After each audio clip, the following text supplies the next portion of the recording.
আচ্ছা, এর আগে আরেকটু বিষয়, ফেরোমন ফাঁদ স্টিকার এগুলো আপনারা কখন লাগান? যখন ফল আসে তখন। কিন্তু এগুলা লাগাইতে হবে 15-20 দিনের মধ্যে। আর আপনি পোকাটাকে যদি ফল আসার পরে ডেকে নিয়ে আসেন, তবে ফলটা ফুটা করে নষ্ট করে দিবে। ওই ফল থেকে আবার পোকা বের হয়, পরেরগুলোকেও নষ্ট করবে, আপনি কন্ট্রোলই করতে পারবেন না।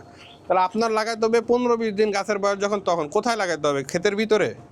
ক্ষেতের ভিতরে লাগালে তো পোকা ফুটা করতে করতে হবে, তাহলে আপনাকে ফেরোমন ফাঁদগুলো লাগাইতে হবে ক্ষেতের বাইরে।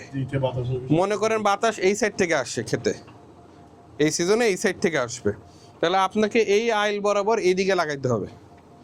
আবার মনে করেন এই সাইডেও লাগাইতে হইতে পারে যদি এখানে আপনার জঙ্গল থাকে, কারণ এইগুলা কিন্তু জঙ্গলের ভিতরে বড় বড় গাছের ভিতরে লুকায় থাকে, আলোতে বের হয় না, অন্ধকারে বের হয়। এই জন্য সৌদি আরবে মাছি পোকার কোনো সমস্যা নেই, কারণ ওখানে রোদ ভয়ঙ্কর, এই কারণে ওদের মধ্যে সাম্মাম নষ্ট হয় না। আমাদের নষ্ট হয় মেইন কারণ হইলো এই ফ্রুট ফ্লাই। তো ফ্রুট ফ্লাইগুলো থাকে কোথায়? গাছের ভিতরে। গাছের ভিতরে থাকলে গাছ যেদিকে আছে সেদিকে আপনার দেওয়া লাগবে, কিন্তু ক্ষেতের মধ্যে না, ক্ষেতের বাইরে।